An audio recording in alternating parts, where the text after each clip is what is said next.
Hello, everyone. I'm Sibyl Star, and I am here to give the astrology forecast for the coming week. I have been gone for a few weeks. I went to the East Coast visiting family and friends, and I had a lovely time. But I'm still kind of recovering, so my forecast is just a little late today, although it's still on Monday. Okay. All right. So to begin with, this month is kind of a quieter month after the big hubbub of Venus, retrograde. Venus is now gone direct, and we're going to talk more about that. But we have many planets retrograde.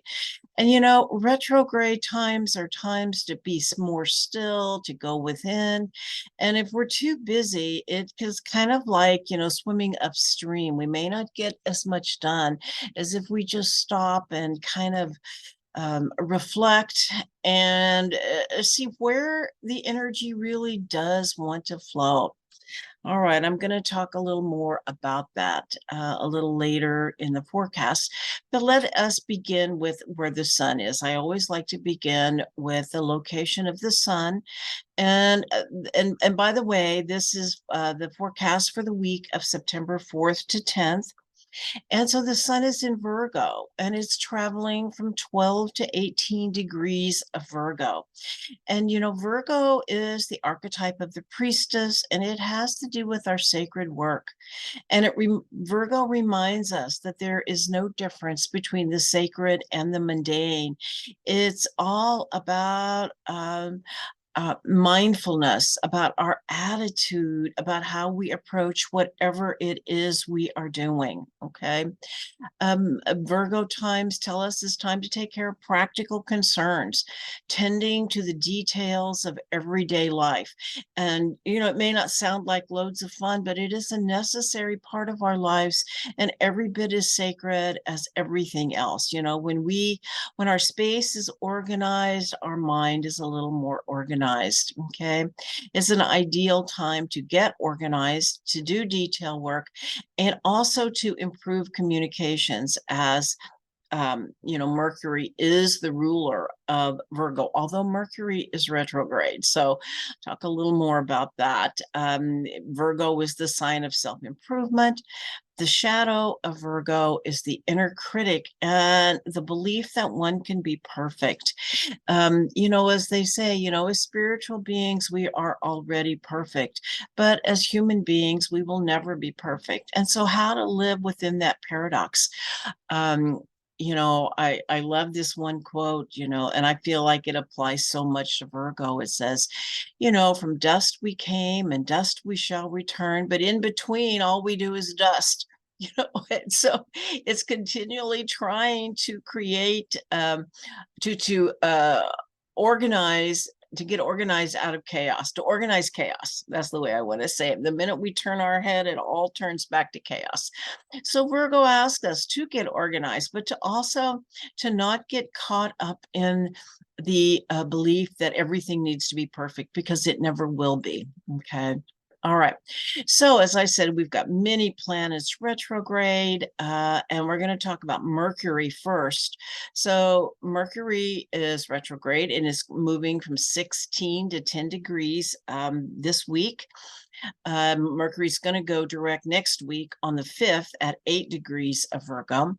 And as I said, Mercury rules Virgo, and Mercury is the god of the mind. And so in Virgo, first it asks us, how do we use our mind? And Virgo, in Gemini is the gathering of the facts, the gathering of the data.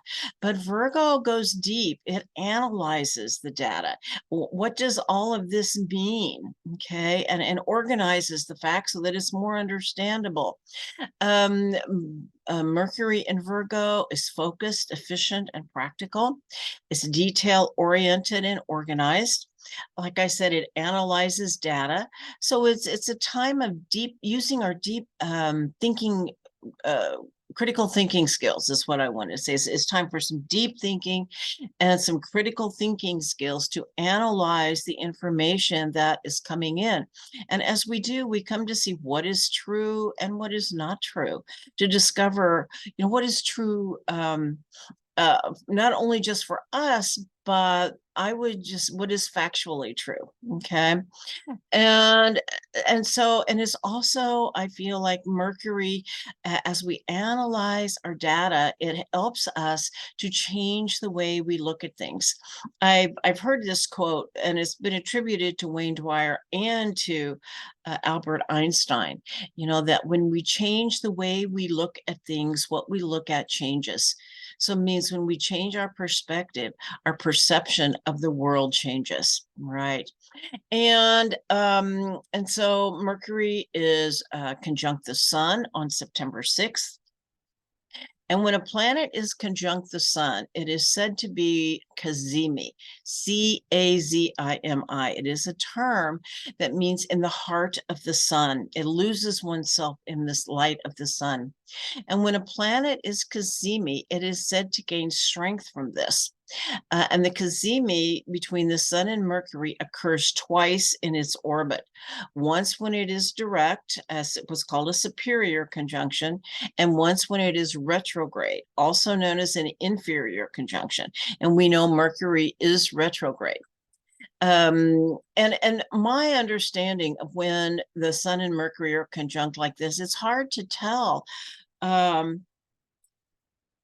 What is it? Who is it who said that? Immanuel Kant. I think, therefore I am.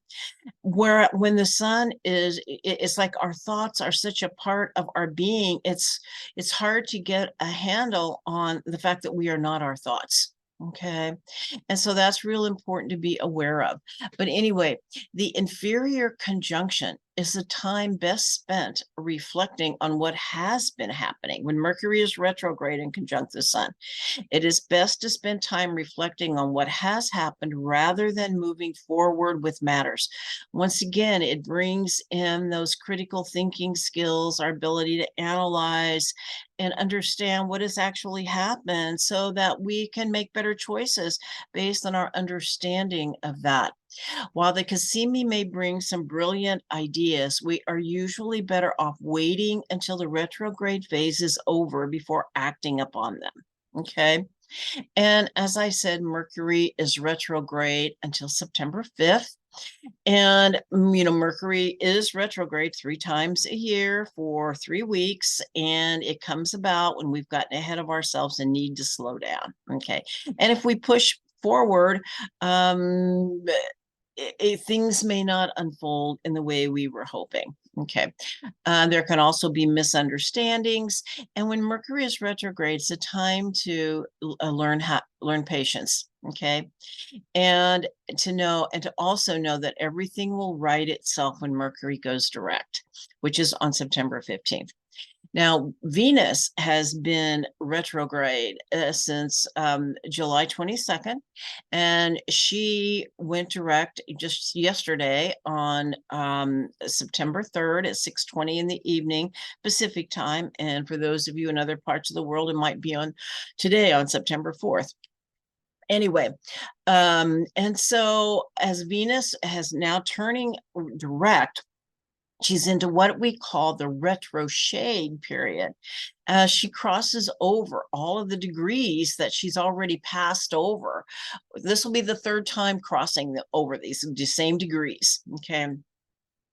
And so as she moves forward, it's bringing into conscious awareness, once again, what has happened and how is it we're being asked to move forward. All retrograde planets, though, ask us to diverge from the collective to find what is true for us. Whatever it steps us to slow down and, reflect upon this. But even more than that, it shows us kind of especially if we have planets retrograde natally, but during retrograde times as well, as asking us to diverge from, let's say, the collective or hive mind, or however we want to say that, to develop our own way of being in regards to whatever planet is retrograde. And Venus retrograde is about learning to value ourselves, telling us we need to find our own self-worth, even when who we are is not reflected back to us by society as something valuable. Okay, and that is one of the biggest teaching. Venus is all about what we value. It's how we value ourselves, how we value others, and especially around relationships. But it's not only relationships with others, it really is our relationship with ourselves. Are we valuing ourselves in our relationships with others, but especially in our relationships with ourselves? Okay. And Venus in Leo asks us, are we compromising who we are to receive love? And how are we valuing what makes us come alive and brings life force energy? Leo is so much about letting our light shine. It's that creatrix. It is that creative force within us that we need to express in the world. Okay. And of course, the last thing is, Venus often brings people from our past with whom we have unfinished business, and maybe lovers, maybe friends, and it may be just a continuation, a deepening of relationships, or it might be an ending, a way to let something go. And so it's always important to look at who has shown up and who has disappeared from our lives, and to allow those that have disappeared to let them go. It may be that we have changing resonant fields, okay? But those who show up, and the relationship may deepen as well, okay? That your resonant field with others may be deepen, okay? Now, we also have, as Venus goes direct, she's in a square to Jupiter. Now, she's been in a square to Jupiter. Actually, it started on August 20th, and it's going to be within range through September 23rd. So it's really just a little over a month, and this doesn't normally happen except in a retrograde time. Well, especially because Jupiter is going retrograde. Is why. And so they're kind of continuing to do this dance with each other. And the last exact activation of this Jupiter Venus square is September 16th. And so as Venus moves forward, Jupiter is going retrograde. Okay. And so they're just continuing this much longer dance. And of course, they're the two great benefics. And it's really it doesn't really bring a lot of challenges. It may bring some small challenges, but it's really a magnification of the energy of the two great benefics. And, Jupiter goes retrograde actually today on September 4th. And so Jupiter retrograde begins on September 4th at 15 degrees of Taurus and ends on December 30th at 5 degrees of Taurus. And generally, Jupiter retrograde is associated with looking inward to find true happiness and fulfillment. Jupiter retrograde when it brings optimism, intuition, tolerance, and future-oriented thinking. But I do feel like the challenge here with Venus is to look within for our happiness and fulfillment. That is the challenge, because, Venus is so much about relationships. So once again, it's about our relationship with ourselves. How do we come to like ourselves and our own company? Okay. Because ultimately, we are born into this world alone, and we die alone. Well, we're never really alone. I mean, that's really the truth of it. It's just this experience of separation. But the key is to come to love ourselves. Okay. Others are incapable of filling us up. It's always an inside job. We can never put that expectation onto someone else. And we cannot love others if we cannot love ourselves first. And as we do, the love spills out and attracts to us loving experiences, and those who are attracted to our field and align with our resonant field. Venus is a magnetic energy that attracts others to us. And so as we expand the love in our field, that's how we actually draw experiences and others to us that are of that same resonant field. But it all starts within. And of course, Venus in Leo, with being expanded by Jupiter, says to let our light shine, even when you think no one sees it. Know that as your light shines, it changes the field.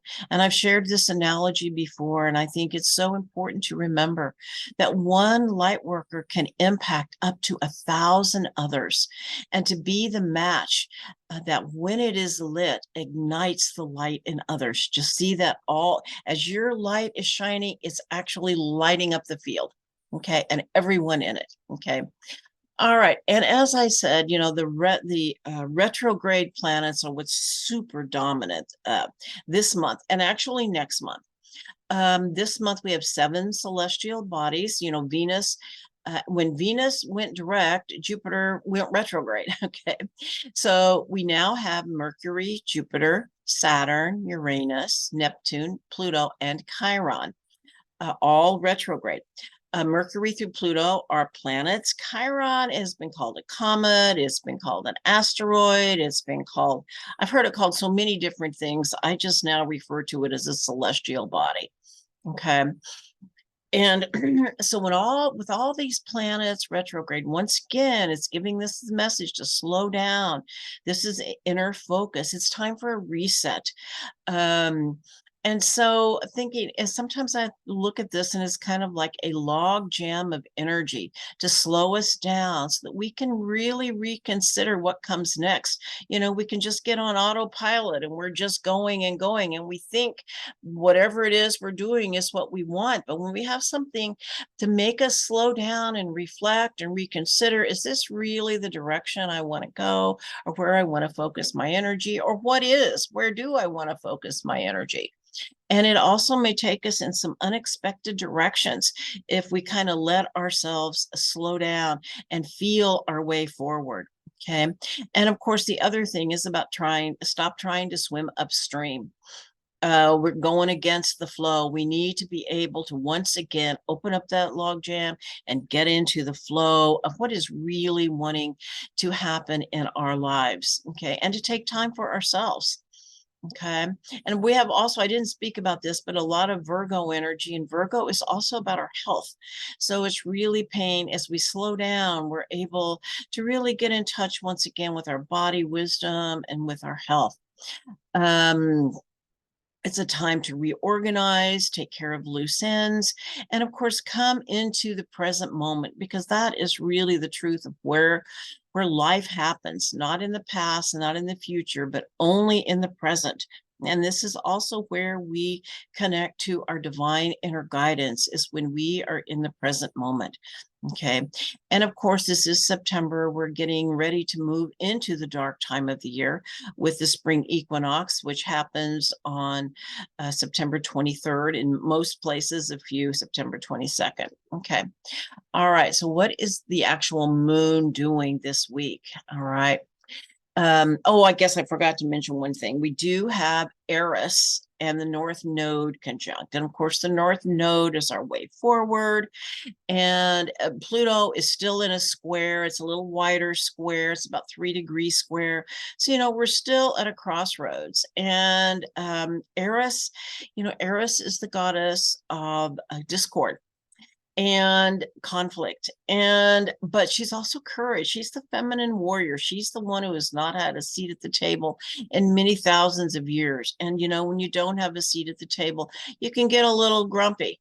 Okay, so I think what this is saying is really important to see what may be out of alignment in your life, where you might be having some conflict and discord, and to see where you might want a seat at the table. Okay. All right. Now back to the moon signs and aspects. All right. So Monday through mid-Tuesday, the moon is in Taurus. And, Taurus is so much about serenity, security, peace, and comfort. The moon here is at her most sensual. Our basic impulses are to relax, to resist change. And life slows down a little bit. Okay. And like I said, Taurus is very much about comfort. But the moon is conjunct Uranus. And so Uranus pushes us out of our comfort zone and says, grow. And to know it is those edges where growth takes place. Okay, I have a friend who says, if you're not living on the edge, you're taking up too much space. But I don't know if that's really true, but I do know it is on our edges where growth happens. Okay, we have mid Tuesday through Thursday. The moon is in Gemini. And Gemini, of course, loves to communicate, think, learn new things.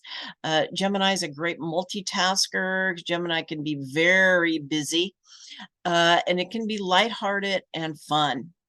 Now, the moon is also square Neptune in Pisces on, I would say, on Thursday. So it could be an extremely creative time, but we could get very scattered, might start several projects, but not finish any. Okay. Friday and Saturday, the moon is in Cancer. And so the restlessness of the Gemini moon gives way to the need for peace and quiet. Cancer is the sign of the mother, the family, the home, a feeling of belonging and safety. And so after being really busy, the mid part of the week, we may want to spend a little more time at home with family, taking care of our domestic needs, taking care of our house, cooking, okay, and just simply being quiet. But the Cancer is also an extremely sensitive sign, and it is ruled by the moon. And so we have the moon opposite Pluto on Friday. We might find that we're extra sensitive and may be easily triggered, but know that it is our trigger, and that it is an old hurt place inside of us that is rising into conscious awareness to be healed. If we get triggered, be able to just take a deep breath, kind of sit with it, and you may need to cry, may need to find some way to release this old emotional baggage that you no longer need, that is wanting you to let go. And it may be related to family. Okay. On Sunday, the moon is in Leo. And first, I want to go back just a little bit. So on Saturday, with the moon in Cancer, we may find that we really want to stay home. It's not a time that we want to have a big party. We may want to spend some quiet time at home. Sunday would be the day for a gathering, to get together when the moon is in Leo. Leo says, have some fun, be creative, and let your light shine. And of course, the moon is going to be conjuncting Venus, square Jupiter. So it might also be just a wonderful time to do a creative project. All right. Well, wishing everyone a wonderful week. Many blessings to all, and namaste. All right.